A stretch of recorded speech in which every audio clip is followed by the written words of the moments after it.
پانی یا شربت کی سبیل لگانا کیسا؟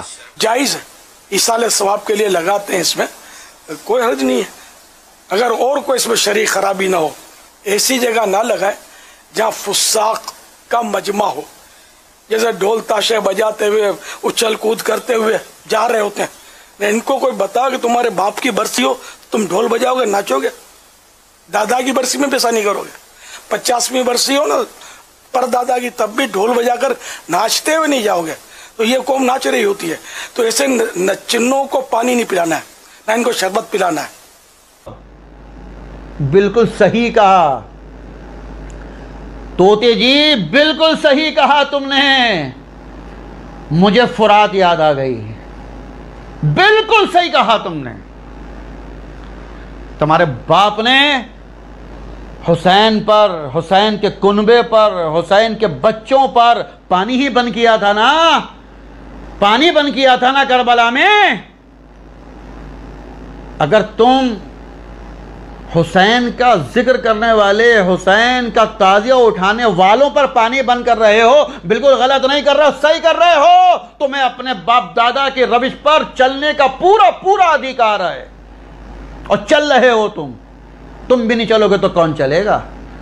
یزید کے نام پر، یزید کے راستے پر تم بھی نہیں چلو گے، یزید کا کردار تم بھی نہیں اپناؤ گے، یزید کی روش تم اختیار نہیں کرو گے تو کون کرے گا؟ صحیح کر رہے ہو تم نے کہ جو حسین کا نعرہ لگاتے ہوئے نکل جائیں، جو حسین کا تعزیہ نکال لیں، ان کو پانی مت پلاؤ، ان کو شربت مت پلاؤ۔ بالکل صحیح کہا تو نے، اس لیے کہ تیرے باپ نے بھی یہی کیا تھا میدان کربلا میں۔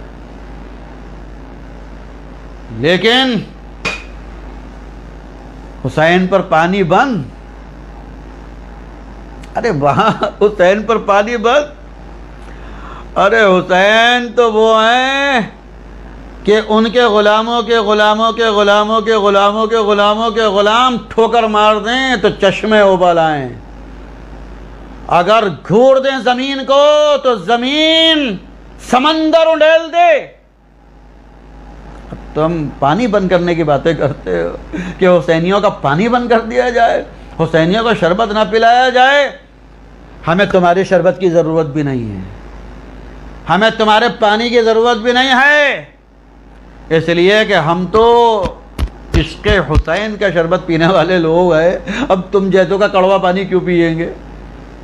لیکن تمہاری ذہنیت کا پتہ چل گیا، تمہارے ذہن میں جو گندا پن ہے اس گندگی کا پتہ چل گیا کہ جو حسین کے نام پر تعزیہ نکالے اس کو پانی مت پلاؤ، مسجد میں جا کے نمازیوں کو پلا دو پانی۔ جو حسین کا نام لیں، جو حسین کا تعزیہ شریف نکال لیں، جی یا حسین یا حسین یا حسین یا حسین کے نعرے بلند کرتے ہوئے سڑکوں پر سر سے کفن باندھ کر نکل جائیں، ان کو پانی نہ پلایا جائے۔ حیرت ہو گئی مجھے، افسوس ہوا مجھے کہ یہ لوگ یزیدیت کی راہ پر چلتے چلتے اتنے آگے نکل گئے۔ پہلے تو چھپا چوری یزید کے کردار کو اپنائے ہوئے تھے، لیکن اب اتنے کھل کر سامنے آ گئے کہ پانی بند حسینیوں پر، جو حسین کے نام کا تعزیہ شریف لے کر جائے اس پر پانی بند۔ یہ تو انتہا کر دی۔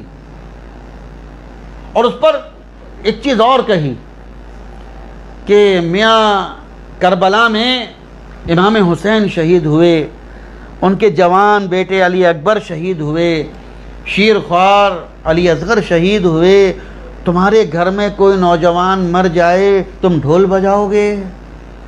تمہارے ابا مر جائیں تم ڈھول بجاؤ گے؟ یہی کہنا چاہتے ہیں نا آپ کہ آپ کے گھر میں موت ہو جائے تو آپ کیا ڈھول بجائیں گے؟ آج کے دن میدان کربلا میں امام حسین شہید ہوئے، تم ڈھول بجا رہے ہو؟ اچھا یہی کوئی فارمولہ ہے؟ تو مجھے ایک بات بتائیے، جس دن آپ کے پیر کا انتقال ہوا اس دن پیر کا عرس منانے کے لیے درگاہ کو سجایا تھا کہ نہیں سجایا تھا؟ پورے محلے میں، پورے میدان میں جھالر لگائی تھی کہ نہیں لگائی تھی؟ بڑے بڑے پکوان، بڑے بڑے کھانے کرائے تھے کہ نہیں کرائے تھے؟ اب اگر کہا جائے کہ تمہارے گھر میں موت ہو جائے تم محلے میں جھالے لگواؤ گے، محلے میں سجاوٹ کراؤ گے، محلے میں خوب روشنی کراؤ گے، محلے میں خوب کھانے بنوا کر لوگوں کو کھلاؤ گے، خوب مزیدار کھانے بنوا کر کھلواؤ گے لوگوں کو اگر تمہارے گھر میں موت ہو جائے؟ لاؤ نا فارمولا، ساری ہندوستان میں جتنے عرس ہوتے ہیں عرس بند کراؤ۔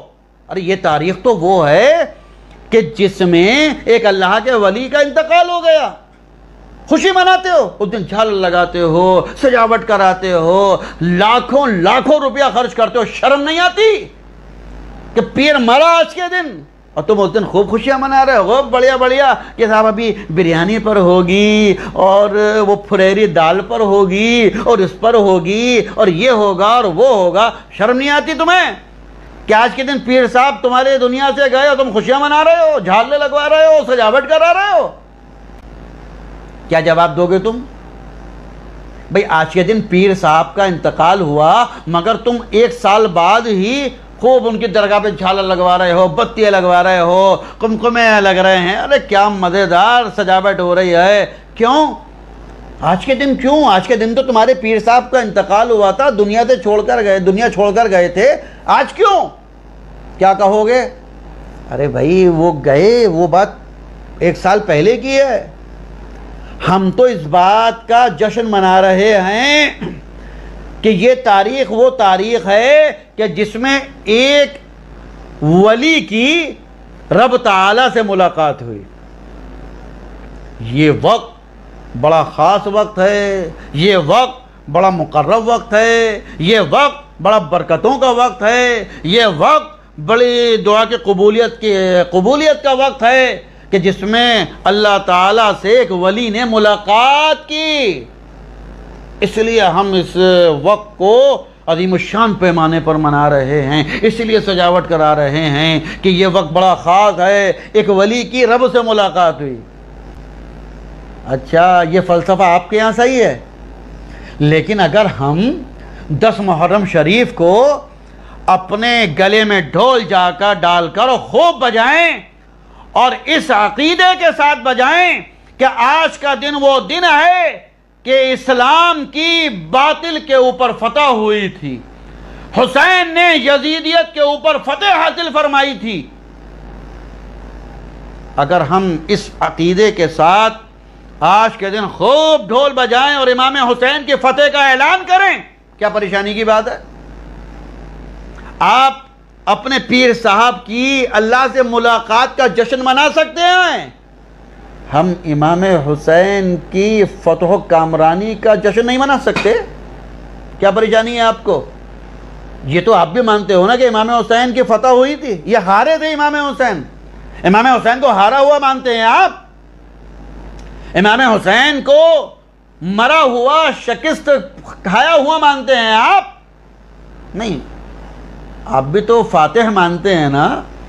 آپ کا بھی عقیدہ یہی ہے کہ اللہ تعالیٰ نے انہیں میدان کربلا میں فتح و کامرانی عطا فرمائی، تو اگر اسی فتح و کامرانی کے اعلان کے لیے ہم ڈھول بجائیں تو ڈھول بجانا تو تمہاری کتابوں میں اعلان کے لیے جائز لکھا ہوا ہے کہ اعلان کے لیے دف بجا سکتے ہیں۔ دیکھو باہر شریعت اٹھا کر، دیکھو قانون شریعت اٹھا کر کہ ڈھول اعلان کے لیے بجا سکتے ہیں، دف کے لیے لکھا ہے۔ دف اور ڈھول کوئی الگ الگ چیز نہیں ہے، دونوں میں ایک ہی کھال لگتی ہے، دونوں کا مقصد ایک ہے، دونوں کا مطلب ایک ہے، علاقے کا فرق ہے۔ ہمارے یہاں ڈھول چلتا ہے، عرب میں دف چلتی تھی، علاقے کا فرق ہے۔ ارے ہمارے یہاں بریانی بنتی ہے، الگ طریقے سے بنتی ہے، بہار میں الگ طریقے سے بنتی ہے، حیدرآباد میں الگ طریقے سے بنتی ہے، گجرات میں الگ طریقے سے بنتی ہے، کشمیر میں الگ طریقے سے بنتی ہے، طریقے الگ الگ ہیں، ہے تو بریانی۔ تو جب کسی چیز پر مری ہوئی کھال کو منڈ کر جب اس کو بجایا جائے گا تو چاہے وہ کسی بھی انداز کی ہو، کہیں پر اس کو دف کہتے ہوں، کہیں پر اسے ڈھول کہتے ہوں، کہیں پر اسے طبلہ کہتے ہوں، کہیں پر اسے لنگاڑا کہتے ہوں، کہیں پر اسے نقارہ کہتے ہوں، اور ایک کہنے کا انداز الگ ہو سکتا ہے، اس کے نام الگ ہو سکتے ہیں، اس کے انداز الگ ہو سکتے ہیں، ہے تو وہی۔ ارے بھلے سے وسکی ہو، رم ہو، کچھ ہو، ڈرگس ہو، افیم ہو، چرس ہو، نام الگ الگ ہو سکتے ہیں، کام تو وہی ہے، برائی تو اس میں وہی ہے۔ تو اگر دف بجانے اعلان کے لیے دف بجانا جائز ہے تو دف بجاؤ یا ڈھول بجاؤ، بات تو ایک ہی ہے نا، کام تو ایک ہی ہے نا، دونوں کی آوازیں تو ایک ہی ہے نا، دونوں میں چیزیں تو وہی استعمال ہوتی ہے نا۔ اور اب میں کہوں اچھا ٹھیک ہے بھائی، ہم ڈھول بجا رہے ہیں، تم ڈھول مجھے، تم دف ہی بجا لو، بجاؤ تو۔ کہ اب وہ بڑا اونچا فلسفہ لاتے ہیں، صاحب دف لکھا ہے حدیث شریف میں، ہماری کتاب میں دف لکھا ہے، ڈھول نہیں لکھا، اب مت بجاؤ ڈھول، دف ہی بجا لو، کچھ تو بجاؤ۔ ارے کوئی مسلمان، سنی مسلمان ایسا ہے کہ جو ڈھول اس لیے بجاتا ہو، اچھا ہوا امام حسین شہید ہو گئے، اچھا ہوا امام حسین شہید ہو گئے، اچھا ہوا ان کا گھر لٹ گیا، اچھا ہوا جوان علی اکبر ختم ہو گئے، اچھا ہوا شیر خوار علی اصغر قربان ہو گئے، کوئی خوشی میں ڈھول بجاتا ہے؟ کوئی ہے دنیا میں ایسا آپ کو ڈھول بجانے والا ملا ہو محرم شریف میں کہ جو یہ کہتا ہو کہ آج میں بہت خوش ہوں، کربلا میں نبی کا گلزار لٹ گیا اس لیے ڈھول بجا رہا ہوں؟ کیا آپ کو کوئی ایسا حسینی ڈھول بجاتا ملا جو یہ کہے کہ میں اس لیے ڈھول بجا رہا ہوں کہ حسین مر گئے؟ کوئی حسینی اس لیے ڈھول نہیں بجاتا کیا حسین ختم ہو گئے، حسین مر گئے۔ کوئی حسینی اس لیے ڈھول نہیں بجاتا کہ اچھا ہوا امام حسین ختم ہو گئے، اچھا ہوا امام حسین مر گئے، بلکہ اس لیے ڈھول بجاتا ہے کہ یہ دن وہ دن ہے کہ جس دن امام حسین نے یزید پلید پر فتح حاصل فرمائی تھی۔ ہم اس کامیابی کا اعلان کرتے ہیں، ہم اس کامیابی کا اعلان کرتے ہیں ڈھول بجا کر، ہم شربت کی سبیلیں لگا کر اس کامیابی کا اعلان کرتے ہیں، ہم لوگوں کو کھچڑا بریانی کے لنگر کھلا کر اس کامیابی کا اعلان کرتے ہیں۔